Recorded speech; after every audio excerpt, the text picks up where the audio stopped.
This video is for lesson 38 in your textbook, which is the first lesson in Module 5. Module 5 is about tables, simple tables. As we work through the semester, the tables can be added to and different characteristics be applied to them. But Chapter 38 starts with a timed writing, and it is 3 minutes, and it will be done in SAM, and you can have up to 4 attempts to do your best work on the timed writing. Just remember, all timed writings have to have at least 25 words a minute for the speed and can have up to the number of errors that there are minutes in the timed writing. So for this 3-minute timed writing, you can have 3 errors, up to 3 errors. That is not an A.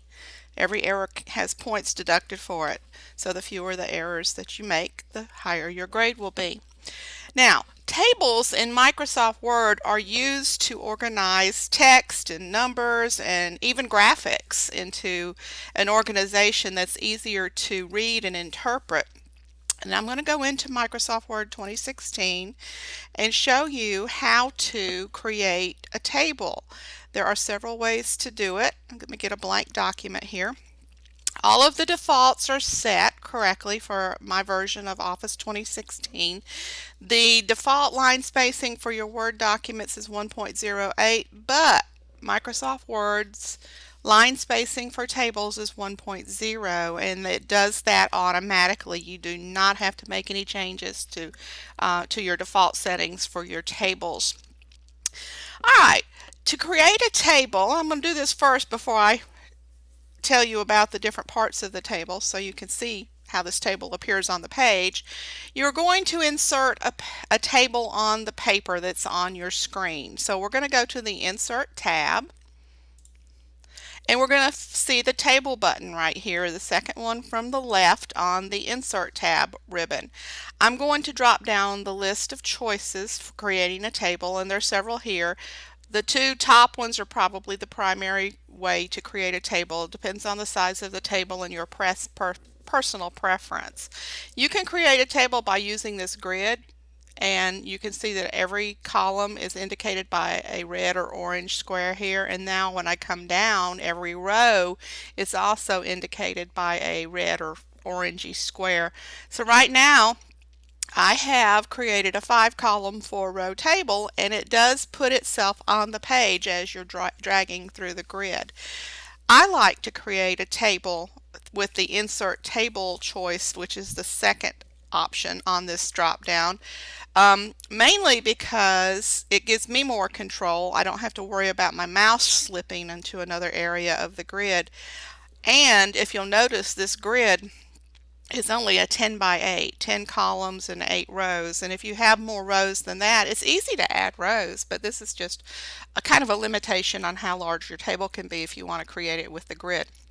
So my option, my choice, my personal preference is to go to the Insert Table option on that drop down, and here's the dialog box, and you just simply type in the number of columns and rows that you want to create the table with. Now, how do you know how many columns and how many rows? You have to either on a piece of paper, on a napkin, in your head, sketch out an image of your table to see how many columns and rows you need. It is always easy to delete columns and rows. It is always easy to add columns and rows, but you need an idea when you start of how many columns and rows that you're going to create this table with. Alright, I'm going to go ahead and create the table that's on page 2-64 in the middle of the page. It is 3 columns, and it is 5 rows. So where it says number of columns, I'm going to type in a 3, and then I'm going to drag across the 2, and I'm going to type in a 5, and then I'm going to press enter. And there's our 3-column 5-row table. I'm not going to type anything in this table at the moment. I just want to make sure you understand how this table is set up. The columns are named alphabetically. So this is column A, this is column B, this is column C, and this extends all the way into Excel. If you'll ever notice at the top of the Excel worksheet, there are letters, alphabetical letters, and those are the names of the columns. The rows are numbered. That's row 1. That's row 2. That's row 3. So the name of this cell right here that I have just highlighted is C3 because it's in column C, ABC, and it's in row 3. 1, 2, 3. So the name of this cell is C3. The name of the first cell in the table is A1, column A, row 1. And it goes like that. Now, there's nothing tricky to it. If you have more columns than you have alphabet, then you start all over with a double letter like AA, AB, AC, AD, AE. And that's how you can continue on. And if you'll look at Excel, if you've taken Excel, you'll notice that that's how the columns are named as you get past 26 columns. I'm going to turn on Show Hide, which is on the Home tab. It's this little backwards P here. And I'm going to put the non-printing symbols in our table. All of these little circles that have the tails stuck out. These are called end of cell markers, which means the cursor is attached to them, and if you start typing, they always are at the end of the text on that in that cell. So, first column. This is the end of the cell. All of this over here is just blank space that's not needed, not necessary, and it makes the table look imbalanced. These markers over here at the end of the table, outside of the table, are called the end of row markers. And so that is the end of row 1, that's the end of row 3. It means that there's nothing else beyond those points. This little square right here with the four-sided arrow in it is called the table move handle, and it does a couple things. If you click on it, it will select the entire table if you need to select the table for possibly adjusting the column widths. It also will drag your table to a different place on the page. Now, as we get into these lessons, you're going to learn other ways of moving the table to different places on the page, and you will very seldom ever use this table move handle to move a table. The enter key at the end of the table, underneath the table, outside of the table, is the end of the document. Actually, it would be if there was no table there. It's where your insertion point can go next to start typing new text, especially if this table is inside a document. A lot of the tables we're going to do in Module 5 are just on a page by themselves.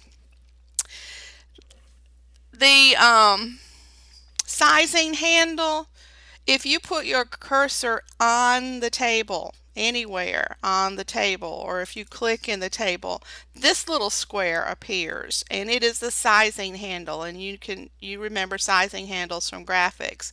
You can drag the table's size to different dimensions, which this is something that you're looking at right now that we won't do to tables, because normally our tables are going to be set with the defaults and used that way. When you create a table, it extends from the left margin to the right margin, and that's automatic. But after that, you have to adjust the column widths, which you'll see in a couple lessons. You might have noticed that when you put your mouse pointer up closer to the table, you'll get this little bubble at the top of, right now, the column. That's a plus sign. That means you can click that plus sign and add a column right there where that little double line is between these two columns. Same thing on a row. If you need a new row, you can just put your mouse pointer near the border of those rows on either the right or the left side, and that plus sign appears, and wherever that plus sign is, you can click on it and it will add a new row to that location. I'm going to click on that right now, and you'll notice that there will be a new row appear, and there's now 6 rows in our table. I'm going to take that out of there just so we can go back to the original table that we started with. Now, if you need to move your mouse pointer from cell to cell, you use the tab key. If you goof and use the enter key instead of the tab key, what happens when you use the enter key is your cursor drops down a line, and that cell that your cursor was in becomes taller. That's generally not what you want to do. So if you do accidentally put an enter key in there, just hit the backspace key and take it out. On page 2-65, excuse me, it tells you how to move around in the table using the tab key and the shift tab key. Holding down a shift key and pressing the tab key will move your cursor backwards to the previous cell. There is another way of creating a table. I'm going to show it to you real quickly, but it's probably not something that you'll use much. I'm going to go to the Insert tab. I'm going to go to Table, and down here underneath Insert Table there's Draw Table, and when you use that your mouse pointer turns into a pencil and you can draw your own table. You can draw a square box, and then you can draw the lines wherever you want your lines to be, vertical borders for the cells, and then you can draw your horizontal lines so you'll have rows.